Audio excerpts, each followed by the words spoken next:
continuar entonces en este salón. Tengo el honor entonces de presentar a Marcos Kulka. Marcos es ingeniero comercial de la Pontificia Universidad Católica de Chile, cuenta con un MBA de la University of California en Berkeley. Actualmente se desempeña justamente como director ejecutivo H2 Chile, asociación gremial que agrupa a más de 140 socios para impulsar el desarrollo del hidrógeno renovable como pilar para justamente la descarbonización global. Así que, sin más, le damos la bienvenida. Marco, bienvenido.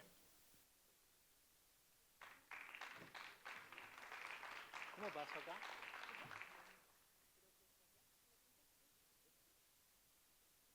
¿Aló? ¿Aló? ¿Aló? ¿Aló? ¿Se escucha? Ahí. Debe ser esta, Ahí estamos. Bueno, muy buenas tardes. Me imagino que están ya cansados. Tercer día, 5 de la tarde. Así que vamos a hacer lo posible por entusiasmarlos y contarles en qué está el hidrógeno. Y hoy día tenemos un panel de lujo que lo voy a presentar un poquito más adelante. Entonces, hoy día básicamente tenemos esta agenda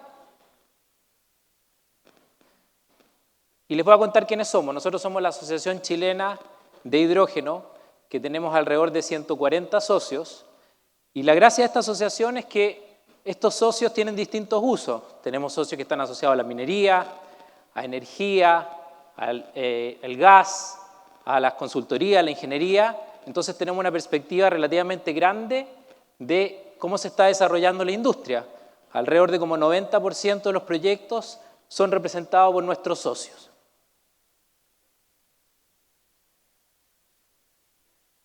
Bueno, el desafío de la descarbonización, lo principal es que el hidrógeno apunta a las aplicaciones que son difíciles de abatir. Siempre hablamos de ir avanzando hacia la electrificación y todo lo que no se puede electrificar, bueno, ahí está el hidrógeno. Esto principalmente es en Chile, donde las principales fuentes de emisión son las relacionadas a energía. 75% de las emisiones de CO2 provienen de la industria de la energía, pero muchas veces lo tenemos asociado simplemente a la parte de electricidad. Sin embargo, vemos que tanto industria como transporte representan una parte importante de las emisiones de CO2 que tenemos en Chile. Y si ya nos acotamos al rol del hidrógeno, donde el hidrógeno puede traer respuestas para esa descarbonización, es en los usos que son difíciles de abatir, donde se necesita mucha energía, donde se necesita mucho calor, como la industria del acero, del cemento, la industria química, transporte, ¿no es cierto?, marítimo, aviación. Y es ahí donde en el mundo se dice que alrededor de un 20% de las posibilidades de descarbonización podrían venir del hidrógeno o sus derivados. Y para el caso de Chile es incluso más, hasta un 20 y tanto % de las emisiones netas que hablamos, después del efecto sumidero, esta captura del CO2 de los bosques. Ahora, si nos vamos a un contexto global, en el mundo se han anunciado como 1.600 proyectos, pero son proyectos anunciados. Tenemos el desafío de hacerlos avanzar, esos proyectos anunciados, y que se empiecen a desarrollar. De estos 1.600 proyectos, en términos de valor, estamos hablando de unos 680.000 millones de dólares. Ese es el valor monetario de la inversión en estos proyectos. Y si vemos las últimas dos columnas, lo que vemos es que, a pesar de que vemos a veces muchas noticias que dicen, bueno, esto se va a retrasar, hay proyectos que no funcionan, en términos de las decisiones finales de inversión, en el último año subieron más de 90%. O sea, sigue siendo interesante el avance que ha tenido, pero las metas eran demasiado desafiantes. Lo mismo con lo que se llaman los FEED, que es el Final Engineering Design, que es ya cuando ya tienes de alguna forma toda la ingeniería básica ya armada para que empiece ya el proceso, bueno, de inversión y de los EPC. En términos de esos proyectos, América Latina, desde sus proyectos anunciados, como tiene ventaja en los recursos renovables, puede participar, si es que se llevaran a cabo esos proyectos, de un 20% de esa matriz, y Chile incluso con su proyecto anunciado aspira a la mitad de América Latina. Obviamente que sabemos que es muy desafiante, pero esas son básicamente parte de las metas que se han implementado en los distintos países. Ahora, ¿qué ha pasado? Básicamente uno tiene un plan, ¿no es cierto? Y hemos ido viendo que de alguna forma se ha demorado un poco más de tiempo parte de los proyectos, o a veces son más caros de lo que pensábamos. Entonces cuando, acá Mike Tyson, no puse la de morder la oreja porque era mucho, pero cuando te pegan un combo, uno de alguna forma tiene que ver cómo focalizar ese plan. Y eso es lo que se ha venido haciendo. Esta es la curva de Gartner, que es la típica curva que muestra el desarrollo de las nuevas industrias, donde uno parte de una euforia, genera los compromisos de los gobiernos, parte de los que empiezan a desarrollar proyectos, y a medida que se va haciendo el descreme, donde se van avanzando proyectos y otros proyectos salen, que es natural, se empieza a caer un poco esa curva y nuevamente sube para llegar a un nivel de estabilidad. Y nosotros yo creo que estamos ya en ese plató donde debiéramos empezar ya a avanzar en varias cosas. Y desde el punto de vista de las energías, se le pedía al hidrógeno que en 10 años tuviera una participación en la matriz completa que es casi imposible de acuerdo a esas metas. Lo hemos visto como con el carbón, con el petróleo, con el gas, que se demoraron alrededor de 50 años para llegar al 10% de esa matriz. Incluso algunos nunca llegaron a ese 10%, entonces hoy día estamos en parte de hacer ese resetting de cuáles van a ser los números reales, y acá hay varias de las noticias que son positivas, van saliendo muchas noticias positivas también. Y aquí yo puse algunas nomás, desde los distintos sistemas de subastas que se están haciendo en el mundo, H2 Global, que ahora amplió estas subastas de los contratos por diferencia con más de 3.000 millones de euros fuera de Europa, y acá hay múltiples noticias de proyectos que se empiezan a generar, por ejemplo, en Egipto, que arman acuerdos de 7.000 millones de dólares para la producción de 1 millón de 1 millón de toneladas de amoníaco, o incluso en nuestros vecinos, Perú, 11.200 millones de dólares aprobados en el sistema de evaluación de impacto ambiental para un proyecto de producción de amoníaco, Japón, también avanzando en ámbitos de infraestructura, de subasta, Alemania invirtiendo más de 9.000 millones de euros en todo lo que son los ductos, etc. Y la industria en Chile, bueno, esto ya lo sabemos, la capacidad que tiene Chile en energías renovables, espectacular por el recurso solar y eólico, y donde Chile no tiene que salirse de la estrategia, que es lo que tenemos que hacer. O sea, nosotros no tenemos recursos fósiles, por lo tanto tenemos que aprovechar y potenciar los recursos renovables para todo lo que podamos, desde e-fuels, amoníaco, que es crítico para el ámbito de fertilizantes, acero verde, cobre, etc. Por lo tanto, no hay que perder de vista todo este ruido geopolítico que se está produciendo hoy día. Más bien nuestro país tiene que seguir en la senda de ir haciendo cada vez más eficientes las energías renovables y más baratas para poder utilizarlas en distintos usos. Bueno, esto ya lo dije, nuestra hoja de ruta de descarbonización en Chile, el hidrógeno es muy relevante, casi un 24% de las emisiones netas.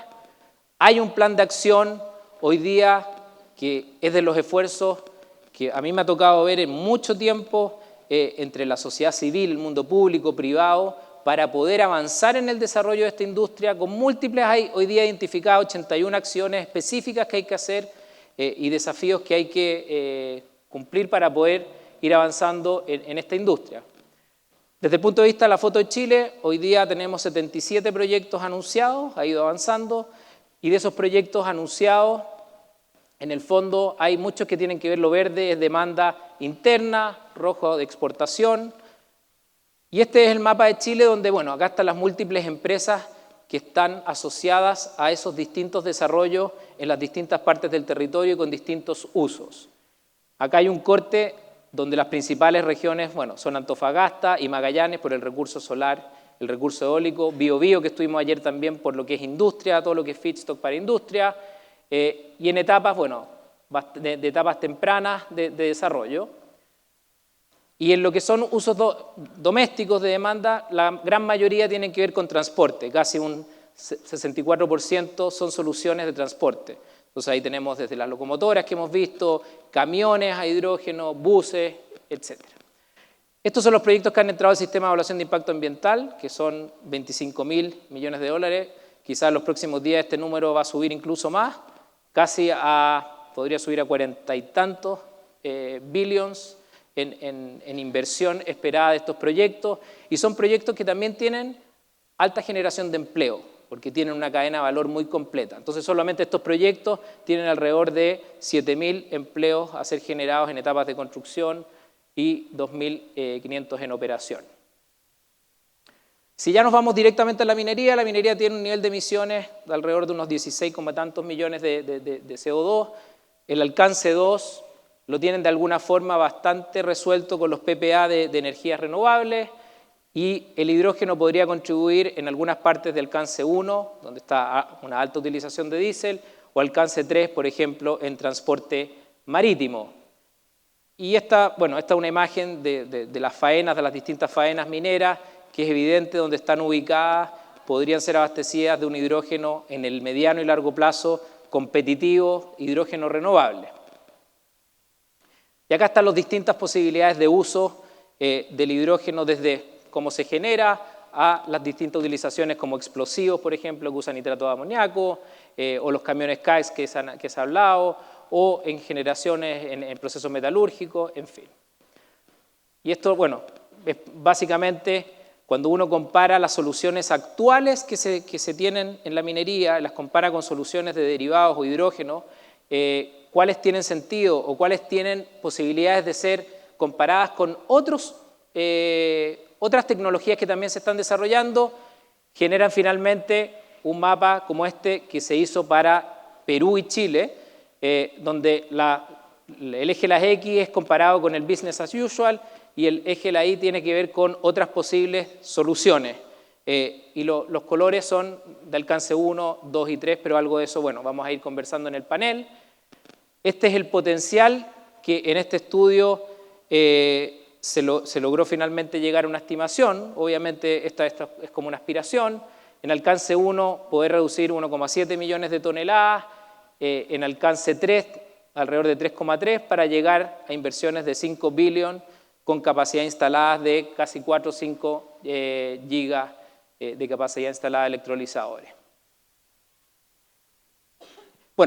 La razón por la que estamos acá es porque principalmente el costo de producir el hidrógeno, una parte muy importante es la energía. Y como Chile obviamente tiene el recurso renovable, puede llegar con factores de planta muy importantes y con costos muy competitivos si es capaz, por ejemplo, de ir bajando costos de la red y otras cosas. Acá algunas cosas que las voy a saltar para que alcancemos a conversar con los panelistas. Y básicamente acá hay algunos desafíos, pero vamos a conversar de estos y varios otros. Lograr acuerdos y visiones en el territorio es definitivamente importante que sea eso para que los proyectos puedan avanzar, también cuidando las otras crisis como la crisis, por ejemplo, de biodiversidad, mantener la competitividad de Chile en términos de atracción de inversiones, de regulación, de permisos, la reducción del costo de energía, principalmente los proyectos que se van a conectar a la red, aprobación de permisos, la famosa permisología, que eso lo hemos hablado mucho, desarrollar polos industriales o hubs de hidrógeno en zonas clave, el desarrollo de off-takers, de demanda, eso es muy importante, tanto para el mercado interno como externo, y financiamiento de etapas tempranas donde hay un alto riesgo, y aquí se necesita harta ingeniería financiera como para poder ir cumpliendo cada una de esas etapas de financiamiento. Y finalmente, solamente estos dos circulitos que son interesantes. Se han hecho varios estudios que por cada peso que se invierte en algún proyecto de hidrógeno, obviamente dependiendo de la configuración, se podría apalancar 4 veces en términos de su cadena de valor indirecta.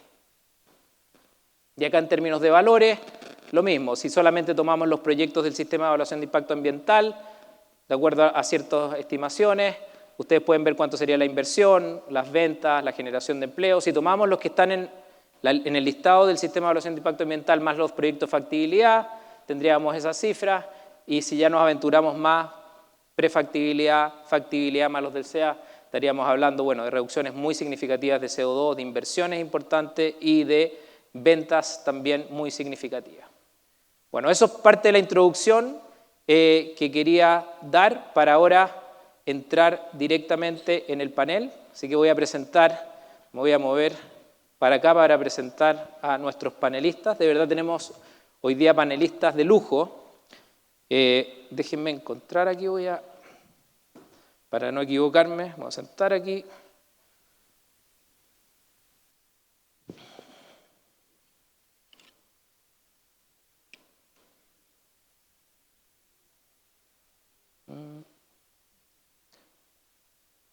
Ya. Bueno.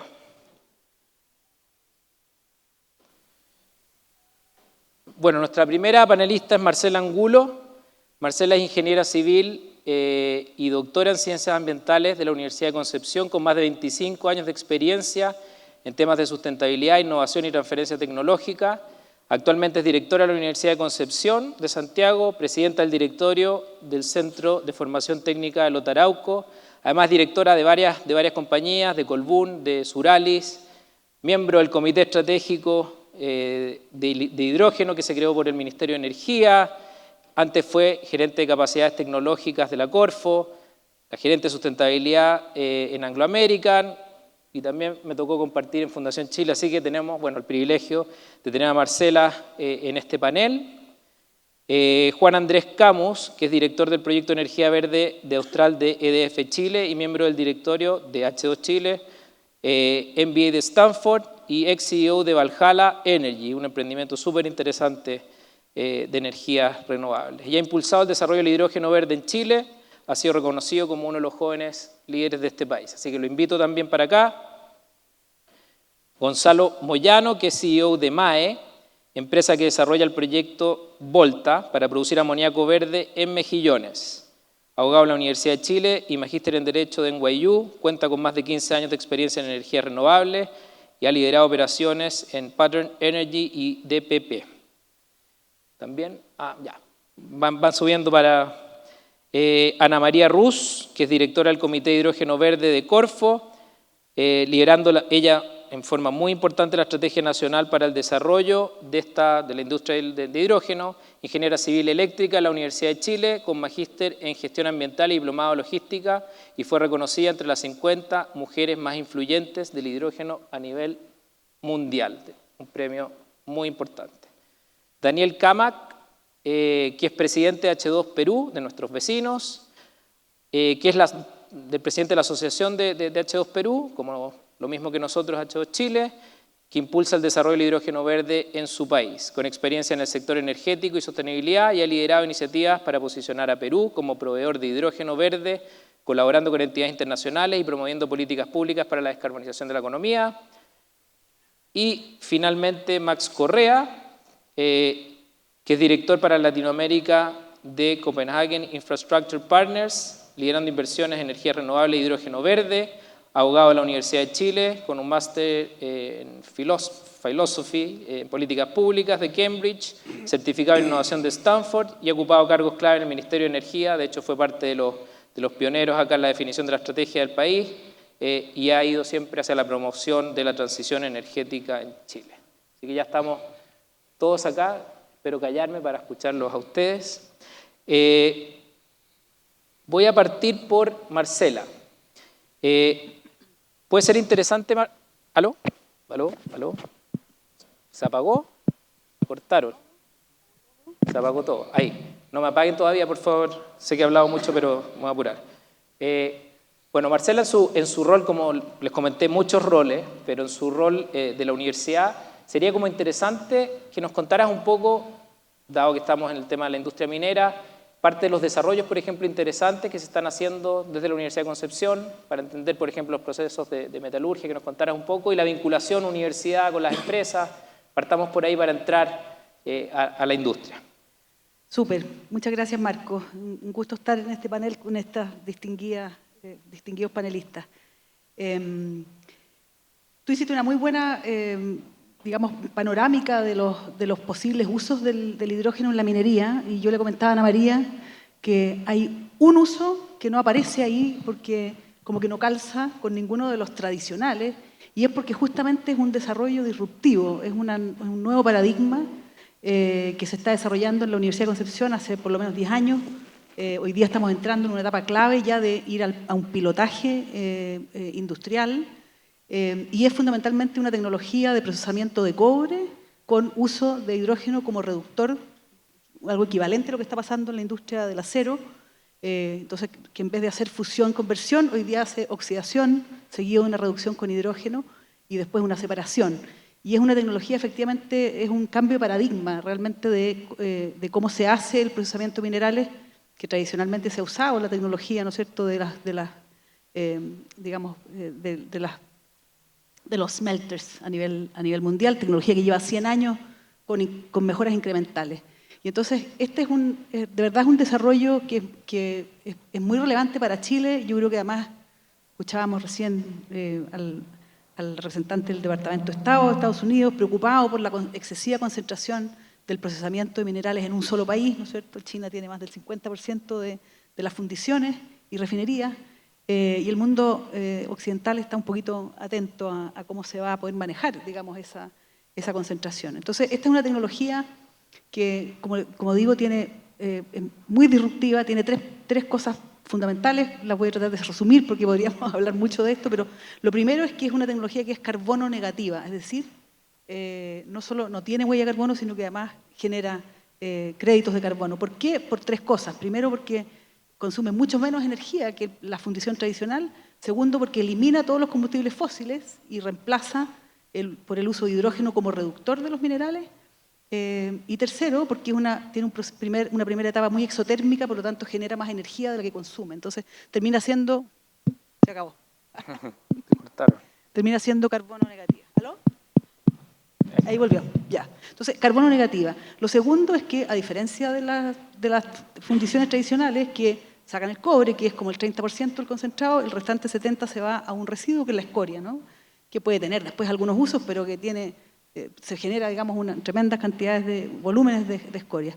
Esta tecnología lo que permite es separar el cobre, todos los metales nobles que van con el cobre, oro, plata y todas las otras cosas que pueden ir ahí. Además recupera todo el hierro en la forma de una magnetita verde, que es el insumo para el acero, y también toda la sílice en la forma de un concentrado de sílice limpio. Entonces, efectivamente, es una tecnología cero emisiones y cero residuos.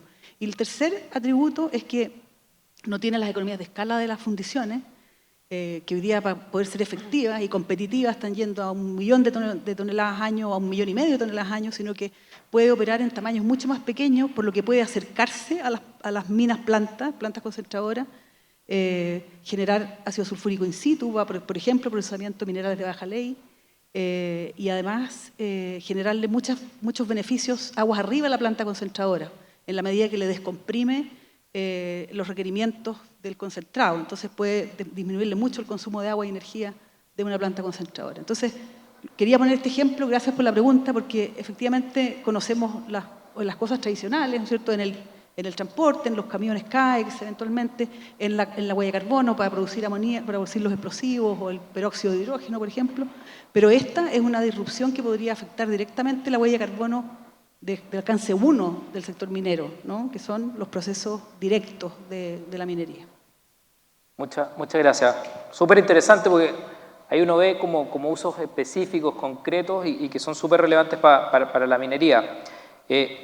Gonzalo, en el caso de ustedes que están en el norte, siguiendo en la zona obviamente donde está el polo de desarrollo minero y viendo el potencial que hemos visto de los proyectos, si tú nos puedes contar un poco, bueno, desde tu proyecto y cuáles son los desafíos, como ves, y desde las oportunidades, partamos por ahí.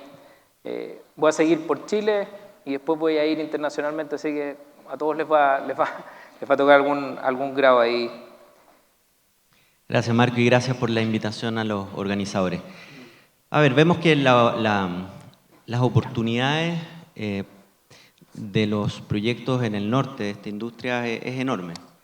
Y creemos que es muy importante porque en la medida que se vayan generando estos polos de producción de hidrógeno renovable y derivado, que en la mayoría de los casos coincide con polos ya existentes, industriales, logísticos, de apoyo a la minería, las oportunidades se multiplican. Y desde esa perspectiva, el escenario que tenemos son polos en los cuales uno como proyecto puede aprovechar infraestructura ya existente. O sea, podemos aprovechar puertos ya operando, carreteras, acceso a red eléctrica, en fin. Y eso nos permite ir avanzando hacia proyectos que sean lo más competitivos posible, lo más eficiente posible. Por poner un ejemplo, nosotros en nuestro proyecto pudimos trabajar con Aguas Antofagasta para poder identificar y trabajar en una solución para el abastecimiento de la primera fase de nuestro proyecto, en que va a reutilizar el agua servida de Mejillones, que actualmente, después de un tratamiento primario, es descargada a la bahía, y por lo tanto lo que vamos a hacer es tomar esa agua, tratarla y utilizarla en nuestros procesos. Eso ya de por sí es la incorporación de una solución muy concreta de economía circular para el proyecto y que, por supuesto, para la comunidad es muy valorada. Y por lo tanto, es ese tipo de aproximaciones que creemos que los proyectos en el norte y los polos de generación que se van a ir dando en el norte permiten. Y desde ese punto de vista, creemos que la industria está trabajando muy fuerte para identificar y proponer muy concretamente las primeras oportunidades de que la minería incorpore soluciones para reducir las emisiones de alcance 3. Y concretamente vemos una ruta muy clara y muy concreta para la incorporación del amoníaco renovable para la producción de explosivos, es decir, incluir esto ya dentro de la cadena de suministro de la minería. También vemos en forma muy destacada lo que son los corredores verdes, es decir, que los buques que transporten el cobre chileno sean alimentados por amoníaco verde, y por eso se conoce como corredores verdes. Y en definitiva lo que vemos es que los proyectos pueden realmente y nuevamente muy concretamente apoyar y profundizar la noción de un cobre verde chileno. Y por lo tanto el desafío es importante, pero la industria y los proyectos del norte estamos trabajando muy decididamente y creemos que estábamos cada vez más cerca y con soluciones muy concretas. Muchas gracias. Bueno, interesante el polo Mejillones, ¿cierto? Por todas las condiciones que tiene, desde su infraestructura, los puertos ya, importamos amoníaco desde ahí, la red ferroviaria, sí, muy interesante. Juan Andrés, tú viniendo desde DF y empresa francesa, digamos, y que están desarrollando un proyecto en Magallanes, los desafíos en el fondo de competitividad de Chile y cómo se puede desplegar finalmente estos proyectos, dada la visión que tienen ustedes de otros lados. Si nos puedes contar un poco de eso, la competitividad de Chile, y después, bueno, en algún minuto ahí le vamos a preguntar a Daniel desde Perú, pero tú mirá, desde estos acuerdos público-privados, desde la competitividad, ¿qué hace atractivo que Chile pueda desarrollar estos proyectos, desafíos? Y de ahí vamos a cambiar un poco a Ana María, a ver cómo nos ayuda a sobrepasar esos desafíos desde los instrumentos cortos. Bueno, muchas gracias por la pregunta y gracias a los organizadores. Efectivamente, yo creo que Chile tiene todo para desarrollar una industria de clase mundial, tal como lo hemos hecho en la minería. Y ese argumento se basa en que el recurso primario, tal como bien lo decía Gonzalo, está ahí, está disponible. Tenemos un país que tiene un track record de desarrollo de infraestructura, tiene estándares OECD, tenemos un riesgo país que eso está muy ligado al financiamiento, que es muy competitivo. Entonces, los fundamentales están, ¿ah? Pero ciertamente también hay varios desafíos, ¿ah? Y particularmente en Magallanes están relacionados con los temas logísticos, ¿ah? El desarrollo de infraestructura habilitante. Estos son proyectos que son complejos en términos de su desarrollo. Y efectivamente estamos compitiendo en una industria donde muy probablemente, y sigo un poco lo que dice Gonzalo, se van generando hubs. Y hay muchos países que quieren atraer estos hubs porque tiene efectos multiplicadores en términos laborales, en términos de economías secundarias o terciarias que se generan alrededor de la industria misma. Ciertamente los impuestos de largo plazo que pagan las empresas es súper atractivo para los países. Y es ahí donde yo creo que Chile no puede quedarse atrás en esa mirada, en la mirada de, bueno, ¿cuáles son nuestras fortalezas? ¿Cuáles son nuestras debilidades? y cómo enfrentamos esas debilidades en el fondo para que efectivamente esta industria quede una industria de futuro, que yo creo que estamos todos súper de acuerdo en que promueve los valores que como país queremos implementar en términos de ser un contribuidor al desafío de cambio climático, tecnología limpia, tecnología de futuro. Bueno, ¿cómo hacemos que esto caiga dentro de nuestro país? Y en EDF, claro, nos toca verlo de manera súper particular porque efectivamente tenemos desarrollo en muchas partes del mundo y vemos cómo otros países en el fondo están haciendo acciones concretas para atraer capital hacia su desarrollo. Chile también lo está haciendo, y creo que la estrategia del hidrógeno que se publicó este año da una hoja de ruta súper clara hacia dónde tenemos que caminar.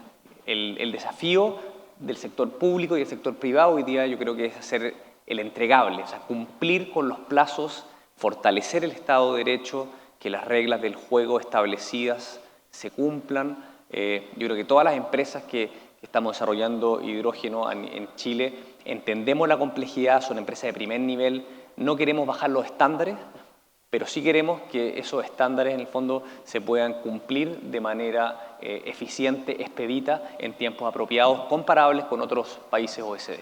¿No? Y para eso estamos, yo creo que hoy día tanto el sector público como el sector privado estamos trabajando para que eso ocurra. Gracias. Quizás, Max, tú que también tienes desde CIP, que ustedes, bueno, invierten en muchos lados del mundo, tienen esa mirada global. Entonces, me gustaría como dos cosas, si puedes aproximarte en dos temas. Uno, desde los escépticos que dicen, bueno, el hidrógeno no avanza, la verdad que nunca va a ocurrir, ¿qué ves tú? Y dos, bueno, ustedes también tienen desde aproximación, por ejemplo, a transporte marítimo, las cosas que están pues, pasando ahí, que está avanzando. Un segundo antes de atacar al escepticismo, una anécdota que quiero contar porque no había visto a la gente de H2 Perú hace mucho tiempo, así que me permito al público para despertar una anécdota que se me acaba de ocurrir además, ¿verdad? Hace como 5 años estábamos en la mitad de la pandemia y en el encierro total, con esa locura mental que uno vivía, y nosotros ya habíamos formado H2 Chile en Chile. Y nos llaman de H2 Perú para invitarnos al lanzamiento de la asociación de ustedes. Y el lanzamiento, ponte tú que era a las 9:30 de la noche, y por diferencia horaria con Lima, era 1 hora más, creo, por tanto era más tarde aún en Santiago, y como somos todos latinoamericanos, también la cosa se demoró en partir. La cosa es que eran 11 de la noche, y yo me tocaba hablar, presentar en el lanzamiento de H2 Perú, y se demoraba en partir, y en mi casa mis niños todavía seguían gritando y haciendo ruido y poniendo música, y de repente me dan la palabra a mí, prendo el micrófono, empiezo a hablar, y además se genera una pelea entre mis niños, y yo llego y creo apretar el botón del mute, y me pego un grito así salvaje, como cállese, no sé si tiré un garabato, vuelvo a mirar la pantalla y no había apretado el mute.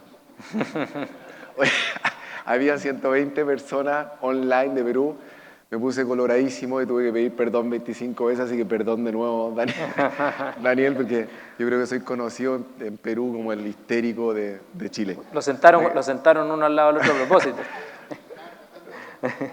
Haz memoria porque yo creo que hay gente que se acuerda, si grité fue totalmente templado. Pero a tu pregunta, Marco,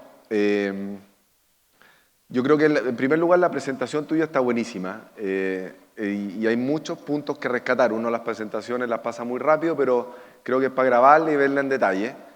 Y me quedo quizás con la imagen que es muy gráfica de esta curva de adopción de nuevas tecnologías de Gartner, en que refleja lo que hemos vivido.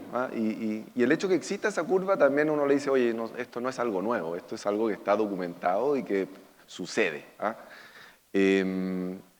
Y efectivamente, cuando el mundo, después en la época de la invasión de Ucrania y Europa en particular, toma una posición muy fuerte en cuanto a los nuevos combustibles derivados del hidrógeno, se toman metas muy ambiciosas y todos despertamos, el mundo despierta y nos activamos mucho en un tema que por lo demás tenía muchas décadas de desarrollo y de investigación. No era algo nuevo. En Chile, cuando fue este minuto peak, en Chile la Corfo ya venía trabajando en temas de hidrógeno hace un buen tiempo y ya estaban los programas de los camiones CAEX hace un buen rato, ¿ya?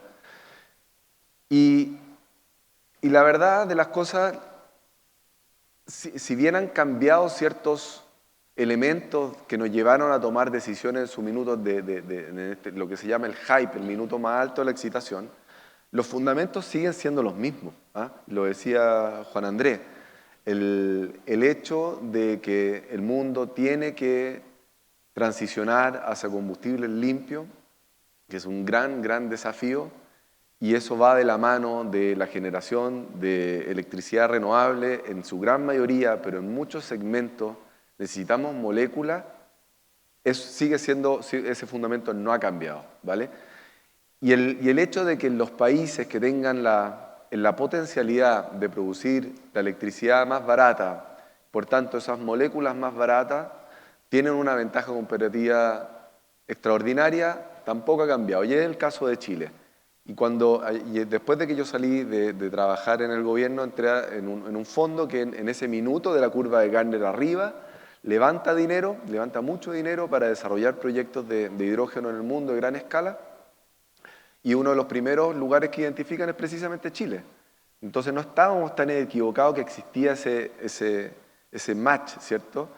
Porque Chile, la radiación, lo ve Gonzalo con sus proyectos, la radiación del norte es muy única y los vientos de Magallanes también son muy únicos. Con los desarrolladores que vienen a Chile, Magallanes lo habíamos mirado menos desde el punto de vista de generación de energía eólica porque no está muy lejos de los centros de consumo, pero son, corrígeme Juan Andrés, son 11 metros por segundo con un perfil súper estable durante el año que hace que sea tremendamente atractivo poder de alguna manera utilizar esos vientos y envasar la energía y transportarla en forma de hidrógeno y derivados. Eso sigue igual.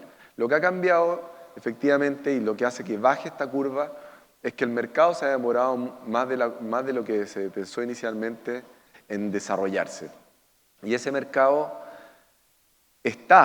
pero está un poco más lejos en el tiempo. Y también ha habido un gran ajuste también de expectativas y de cuáles son realmente los usos finales que hacen sentido desde el hidrógeno y en cuáles no hace sentido y en cuáles sí hace mucho más sentido intentar hacer electrificación directa, que por lo demás es algo que todos deberíamos empujar hacia allá también. Entonces, hoy día hay ciertos sectores que siguen viendo al hidrógeno y sus derivados como su solución viable de transición. Uno de ellos, como tú decías, el combustible naviero. Hubo hace muy poco una muy buena noticia del ente internacional dependiente de las Naciones Unidas que regula el mundo naviero, que es el IMO, el IMO, o la OMI en castellano diría, que incluso con la salida de Estados Unidos, justo antes, no era sorpresa la actitud que iba a tomar Estados Unidos, toma un compromiso que no es, claro, no es de la ambición que algunos quisieran, pero sí es una piedra sólida que comienza el mundo naviero a decir, oye, las metas que nos estamos autoimponiendo para obligatoriamente irnos a combustibles más limpios, tenemos que cumplirlo y el hidrógeno y los derivados, el amoníaco, el metanol, también producido con moléculas o con carbono de baja intensidad, es la solución. La electrificación no está siendo la solución ahí. Entonces, si el mundo naviero, y solo por poner ejemplo del mundo naviero porque me lo puso Marcos como la pregunta, si eso despega, la demanda es gigantesca. Es gigantesca y da para todos los proyectos que mostraste en el mapa y muchos más. Porque los que han estado cerca de un gran transatlántico, de un gran carguero, de container, se dan cuenta de la cantidad de combustible que tienen que usar para transmoverse a través de los océanos. Entonces, es normal lo que yo creo que está pasando. Estamos en la parte baja de la curva, pero hay muchas buenas noticias y creo yo, estoy muy confiado que vamos a subir de nuevo, quizás no No al volumen o a los millones y millones de toneladas que se pensó o que dijo la Comunidad Europea en su minuto, pero sí a un punto estable que significa para Chile una súper oportunidad.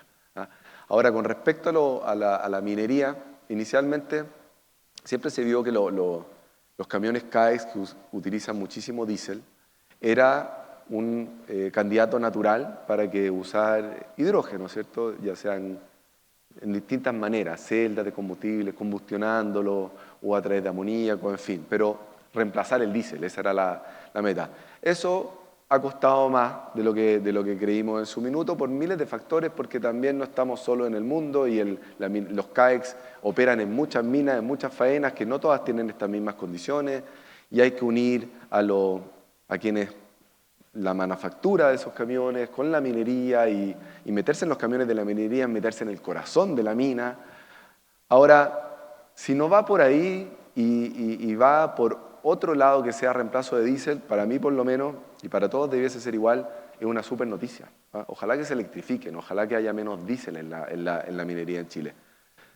Si es a través del Scope 3, la ruta verde, excelente noticia para Chile también. Por ahí va Súper. la respuesta. Yo creo que no te voy a dar de nuevo la palabra, hablaste mucho, pero interesante. Le voy a dar la palabra a Ana María, porque estamos en cualquier industria de desarrollo, en etapas tempranas, se necesita siempre el Estado un rol bien activo, no solamente la definición clara de la certeza jurídica, sino incentivos a la demanda o financiamiento. Cuéntanos un poco lo que ha ocurrido y lo que están haciendo ahora. Bueno, gracias Marco. Esta es una industria nueva. No hay en el mundo una experiencia de desarrollo de una industria tan de cero, salvo la que mostró Marcos de la industria de los combustibles fósiles, que demoró muchos años. Esta nueva industria tenemos poco tiempo para desarrollarlo si realmente tomamos en serio la urgencia del cambio climático. Nosotros como Corfo partimos el 2017, 2018, trabajando en esto. La Estrategia Nacional de Hidrógeno, lanzada en 2020, ya va a cumplir 5 años. Y hemos hecho muchos estudios. De hecho, para darles un detalle, el 2024 gastamos $6 millones en estudios. Ya no es tiempo de hacer más estudios. Hemos probado también con llamados de Corfo. En 2021 hicimos un llamado con $50 millones para las primeras plantas de producción de escala industrial superior a 10 megawatts para producción de hidrógeno. En ese momento tomamos la estrategia de partir por la oferta, por la producción. Caminando en el tiempo nos hemos dado cuenta que necesitamos también apoyar la demanda. En ese sentido, 2023-2024 hemos aprobado lo que en lenguaje Corfo se llama programas tecnológicos para la demanda, $3,5 millones de subsidio cada uno. Tenemos en este momento 7 programas tecnológicos iniciados, espero que con mucho éxito. Tenemos también la línea de Innova Alta Tecnología para proyectos de desarrollo e innovación. Uno de ellos, para darle un ejemplo, es el proyecto que complementa lo que está desarrollando HIF en Punta Arenas, que es la captura de carbono del aire, un tema clave. El carbono tiene que ser de origen biogénico para que efectivamente, o del aire, para que efectivamente este combustible sea clasificado como e-combustible. Luego tenemos la Corfo responsable de la Ley de Exención Tributaria I+D. Hay 4 proyectos aprobados que pueden utilizar este crédito de exención tributaria I+D, hoy día con un tope de $1 millón por RUT, del orden sobre los $120 millones que están acreditados en el tiempo para estos proyectos que pueden ir siendo descontados de impuestos de primera categoría. Son muchos los instrumentos que tenemos, pero hemos aprendido también que tenemos que avanzar en la cadena de valor. Esto no se trata solo de una exportación de un hidrógeno, un combustible, un derivado, sino que si queremos realmente dejar riqueza en los territorios, trabajo, hacer crecer nuestro Producto Interno Bruto, tenemos que avanzar en la cadena de valor. Y en ese sentido, con el un apoyo marco que nos da la Agencia Internacional de Energía en su último estudio, LTP 2025, se llega a la conclusión de que países como el nuestro, países EMDE, pueden desarrollar tecnologías, lo que llama Clean Energy Technologies, las tecnologías para producir la energía, porque vemos que en el mundo en algún momento se va a dejar de transportar los combustibles fósiles, el carbón, el petróleo, el gas, y lo que se va a empezar a transportar son las tecnologías para producir la energía. Sistemas eólicos, fotovoltaicos, autos eléctricos, bombas de calor, electrolizadores. Y en ese sentido ya hicimos un llamado para producción de electrolizadores en Chile. Adjudicamos a 3 proyectos, 2 de ellos se van a instalar en la región del Biobío y 1 en la región metropolitana. Es una mezcla de empresas chinas con empresas metalmecánica chilena, empresas europeas de España también, con la Universidad de Concepción en este caso. Y acabamos de hacer un nuevo llamado, estamos en la primera etapa, Request for Interest, de empresas que quieran fabricar sistemas eólicos en Chile. Primero les preguntamos, ¿están dispuestos a instalarse? ¿Bajo qué condiciones lo harían? De forma de diseñar los instrumentos de Corfo adecuados para que efectivamente podamos avanzar en la cadena de valor. Eso por el lado de las tecnologías, pero también por el lado de la demanda, como les decía, con lo que se refiere a los programas tecnológicos. Para darle alguna cifra, desde el 2018 hasta el diciembre del 2024, Corfo ha comprometido recursos sobre los 60 millones de dólares en los distintos instrumentos. Sin embargo, hemos podido ejecutar del orden de 9, 10 millones de dólares. Hay un desafío, además, de ejecución. No son proyectos fáciles de ejecutar, pero seguimos apoyando paso a paso a los proyectos para que estos tengan éxito como Comité de Hidrógeno, que es nuestro rol dentro de Corfo. No, súper interesante, y el rol de Corfo ha sido muy activo y bien clave en este aprendizaje de iteración de lo que hemos ido viendo y las últimas asignaciones que vimos para los electrolizadores. Así que, no, muy interesante y felicitaciones. Daniel, a nuestro vecino, nosotros envidiamos cuando salió la aprobación de ese proyecto de 12.000 millones de dólares de amoníaco, que es la misma configuración de muchos de los proyectos que tenemos acá. Cuéntanos un poco qué está pasando en Perú y también obviamente ustedes tienen un rol importante para la minería, así que si nos puedes contar un poco. Sí, gracias. Buenas tardes con todo. Gracias, Marcos. Bueno, pero no quiero dejar de agregar algo a lo que se mencionó, porque efectivamente no hubo oportunidad de pedirte disculpas por la demora, pero en esa oportunidad participaron, como lanzábamos la asociación, participaban los 2 ministros de Perú, el de Energía y Minas y el ministro del Ambiente, entonces fue muy difícil que llegaran a tiempo, pero yo creo que después del grito ese nunca más deben haber llegado tarde a una reunión. Y eso te iba a decir, o sea, los ministros escucharon el grito. Sí, no, pero bueno, ya retomando la respuesta a la pregunta. No, mira, nosotros hemos partido mucho mirando la experiencia de Chile. De hecho, H2 Perú nace también por algunos consejos de algunas personas en su momento de H2 Chile, y la verdad, por lo cual estamos muy agradecidos, nos sirvió bastante. Y quizás hemos seguido una estrategia un poco diferente, también basado en la experiencia nuestra en el sector energético, ¿no? Primero que, conociendo la realidad peruana, nosotros estamos convencidos de que inversiones de esa magnitud, como requiere la industria del hidrógeno, no se puede hacer si no hay un marco regulatorio estable, ¿no? Definido claramente, específico y todo eso, ¿no? Entonces, nos orientamos por desde H2 Perú proponer la ley del hidrógeno. Es una ley que la terminamos de proponer en diciembre del 22, pero finalmente se aprobó a inicios del año pasado, ¿no? Y este año, desde H2 Perú, también hemos propuesto el reglamento de esa ley de hidrógeno, que entre muchos detalles de todos los aspectos comerciales, técnicos, aprobaciones ambientales, etcétera, de toda la cadena de valor del hidrógeno, que fue un trabajo que honestamente lo hicimos también con el apoyo de la Universidad Católica de Chile, un muy buen trabajo de los especialistas de ahí. Ese proyecto de reglamento ya ha sido propuesto a las autoridades peruanas, esperemos que se apruebe en las próximas semanas. Y también desde H2 Perú estamos liderando toda la normativa técnica, ¿ya? Los procedimientos técnicos de calidad, seguridad relacionados con la industria del hidrógeno verde. Nosotros somos la Secretaría Técnica de la autoridad que normalmente aprueba estas normas técnicas en el Perú, ¿no? Entonces, creo que con eso este año debemos completar esa normativa muy específica y con la cual pues creo que van a estar las reglas muy claras para hacer inversiones en hidrógeno, ¿no? Eso por un lado. Segundo, como seguramente muchos de ustedes saben, Perú tiene ya muchos años de historia en producción de hidrógeno verde, ¿no? De hecho, ahora una compañía chilena es la que lleva las operaciones de Industrias Cachimayo, ¿no? Donde desde el año 65 se produce hidrógeno verde, se produce amoníaco y se produce nitrato de amonio grado ANFO ahora, y a partir de ahí NAEX vende explosivos para la minería, ¿no? Entonces ya estamos en el sector minero con la producción de hidrógeno verde y además compite con otros proveedores de esos mismos productos que importan el amoníaco, ¿no? Entonces eso es una clara muestra de que para ese producto producir hidrógeno verde en el Perú es competitivo, ¿no?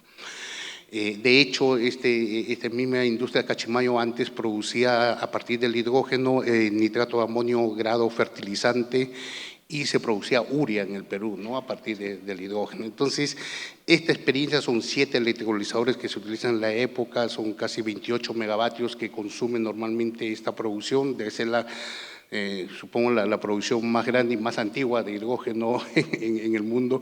Entonces, esto nos da también una clara muestra de que en Perú, con los recursos que se tiene, se puede producir hidrógeno a precio competitivo, ¿no? Y quizás la otra fortaleza relevante también es la verdad hemos aprendido mucho de la industria de gas natural, ¿ya? Porque eso nos demostró de que efectivamente para llevar a cabo esas grandes inversiones en producción, extracción, etcétera, transporte de gas natural, sin la exportación probablemente no hubiéramos podido abastecer el mercado interno, ¿no? A esos niveles en que hoy se abastece con gas natural al Perú. Entonces, son infraestructuras de billones de dólares que son necesarios para un volumen de producción, ¿no? Entonces, la exportación de gas nos ha también permitido eso, ¿no? Y por eso que pensamos que esto es haciendo referencia al proyecto que mencionaste, que es el primer proyecto que ha tenido la aprobación ambiental de parte del Ministerio de la Producción. Es un proyecto de 12.000 billones de dólares, es muy grande, estamos hablando de 6.000 megavatios para producir amoníaco y exportar, ¿no? Entonces, esta aprobación ambiental ha tomado más de 2 años, es digamos, la primera de esa magnitud. Y esperamos obviamente que continúen con los pasos para tener ya la concesión y la autorización para desarrollar e implementar ese proyecto, ¿no? Entonces, ciertamente no tenemos un gran número de proyectos, pero los pocos que tenemos están yendo, creo que con pasos muy firmes. Hay algunos otros proyectos también anunciados que aprovechan inclusive la infraestructura de gas para capturar el CO2 y mezclar con hidrógeno verde para producir metano sintético, que es un proyecto también de exportación del metano sintético hacia el Japón, ¿no? Es un proyecto que está avanzando también. Hemos tenido conocimiento hasta a nivel de prefactibilidad, entonces se sienten, como se dicen, pasos que se están dando, ¿no? Y quizás para terminar, sí, creo que eso a Perú lo agarra en un momento muy especial, porque Perú ha aprovechado muy poco su potencial renovable, ¿ya? Justamente por causa de la existencia de gas natural. Solamente el 8% del mercado eléctrico es abastecido con eólicas y solares, ¿no? Y ciertamente ahora estamos enfocados, por ejemplo, en trabajar el Valle del Hidrógeno en la zona de Arequipa, que es la mejor zona de producción solar del Perú, muy parecida a la de ustedes también al norte de Chile. Y creemos que los mejores proyectos de sol y de viento todavía no han sido desarrollados en Perú y lo único que necesitan es demanda. Tenemos casi 33.000 megavatios hoy día en diferente nivel de trámite de generación renovable que no tienen demanda. O sea, si pudiéramos viabilizar la demanda de hidrógeno, Perú podría estar produciendo hidrógeno con toda esa infraestructura en 3 años probablemente, ¿no? Entonces, creo que están las condiciones, pero como repito, creo que también tenemos que ir súper realistas con ese proceso. Muchas gracias, súper interesante. Estamos fuera ya de tiempo, pero yo creo que en honor a los panelistas, para que tengan 1 minuto, nos dan 5 o 6 minutos, que cada uno más que yo les pregunte. Quizás tú, Marcela, puedes tocar el tema capital humano, que es bastante específico de la universidad y las oportunidades ahí, pero les pido 1 minuto, sí. Les paso después cada uno para que haga su pitch de 1 minuto.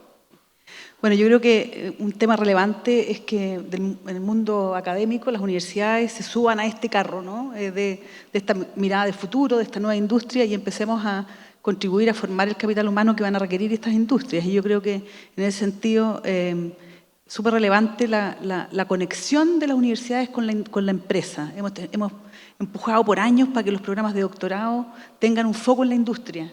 Tenemos problemas todavía porque los procesos de acreditación son muy científicos y todo eso, pero estamos avanzando. Y en el caso nuestro en particular, de este proyecto de la tecnología de procesamiento de cobre, tenemos la suerte de que después de muchos años empujando, tenemos hoy día el apoyo de los socios de la industria, tenemos el apoyo firme con inversión de contraparte de Codelco, de BHP, de Aurubis de Alemania, y también tenemos la colaboración de Anglo American, de Antofagasta Minerals y de NAMI, y eso nos ha permitido tener un equipo de 20 investigadores, algunos de ellos son profesores de la universidad, 5, y los otros 15 son postdocs, estudiantes de doctorado en metalurgia, estudiantes de doctorado en ingeniería química, doctorado en energía, programas de magíster, y ingenieros metalúrgicos jóvenes todos. Cuando viene mucha gente de afuera a ver nuestra planta piloto y a conocer lo que tenemos en Concepción, se sorprenden porque dicen, en los países desarrollados los jóvenes no quieren estudiar ingeniería metalúrgica, no quieren estudiar ingeniería química, quieren estudiar cosa digital, inteligencia artificial. Entonces yo creo que tenemos también un tremendo potencial que explotar ahí. Nuestros jóvenes todavía quieren estudiar las carreras más tradicionales, pero quieren hacer cosas innovadoras. Entonces hay una oportunidad enorme. Súper. Sigamos, dale, Juan Andrés. Ya, pues yo quisiera cerrar comentando que esta industria tiene paralelos súper interesantes con la minería, en términos de que son proyectos que son complejos, que requieren mucho financiamiento, sindicado muchas veces, donde entonces participan varios bancos, varios socios por los tamaños que tienen procesos de ingeniería, químicos, eléctricos que no son triviales, pero tenemos todas las oportunidades, las capacidades humanas y los recursos primarios para poder desarrollarlo bien. Pero esto no nace de la noche a la mañana, requiere una estrategia y una planificación para poder hacerse y llevarse a cabo. No solamente por el desarrollo y los permisos, sino que en el fondo porque son industrias que tienen niveles de complejidad aquí y en cualquier parte del mundo que llevan a que se demoren en desarrollarse. Pero si perdemos las oportunidades y no nos vamos preparando desde hoy día, esa oportunidad se nos puede ir. Entonces, creo que sigamos trabajando el sector público, el sector privado con esta mirada estratégica para que esto ocurra en los próximos años. Yo me quedaría con ese mensaje, tal como lo estamos haciendo hasta ahora. Ana María. Yo tomaría lo que tú dices. Yo creo que hay un sentido de urgencia. Tenemos un marco legal que es la Ley de Cambio Climático, que la NDC, ¿no es cierto?, nos obliga a cambiar el 75% de nuestro transporte pesado hacia combustible limpio. Por tanto, esto creo yo que va a partir por la sustitución del diésel y la demanda local. Y tomando lo que tú dices, Juan Andrés Camus, yo creo que la gente joven, es cierto, los números hoy día no dan, pero la gente joven quiere trabajar en esto, los jóvenes profesionales quieren trabajar en eso. Me encanta ver a los jóvenes profesionales que están trabajando en GIF, es realmente una alegría escucharlos, el entusiasmo que ponen.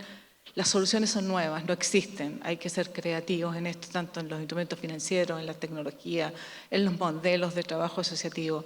Por tanto, es una hermosa oportunidad que tenemos en Chile que ojalá la podamos tomar. Gonzalo, nos queda poco y ya no están. Puede ser breve. A mí me gustaría cerrar destacando algo que a veces se olvida. Lo relevante y crítico que fue la industria minera para el despegue de las renovables.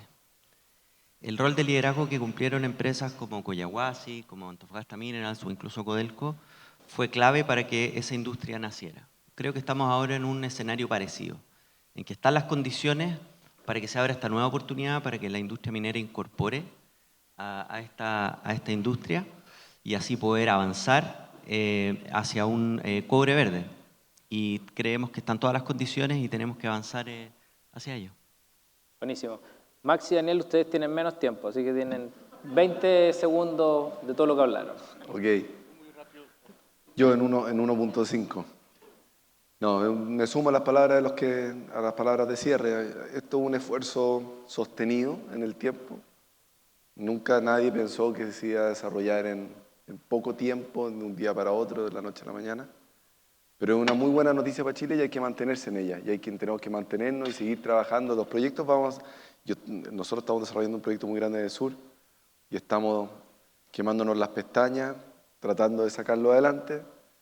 Y creo que la sociedad civil cumple un rol muy importante también, de apoyar y ver esto como una buena noticia y ver que esto es una buena noticia país.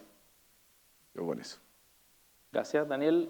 Sí, no, de mi lado yo quería agregar, en verdad creo que tenemos que avanzar mucho con descarbonizar el sector de minería, pero honestamente creo que, por ejemplo, los camiones CAES y todas estas soluciones va a tomar muchos años todavía con el desarrollo tecnológico, pero hay una parte que nosotros hemos comenzado a trabajar y quizás sea una buena oportunidad y que tiene que ver con el Scope 3, ¿ya? Que es la logística de los insumos para la minería, acerías, cementos. La verdad, ellos importan muchos productos que llegan al puerto de Lima y de ahí recorren varios camiones con puro diésel llevando esos productos hasta cada operación minera. Eso de verdad, y el Scope 3, como todos sabemos, es el mayor volumen de emisiones, ¿no? Entonces, creo que ahí hay un reto muy importante que deberíamos enfocarnos con más detenimiento, ¿no? Muchas gracias. Bueno, agradecerle a los panelistas y un fuerte aplauso a este panel que de verdad ha estado de lujo. Y sin más, estamos, terminado el panel, acá nos contarán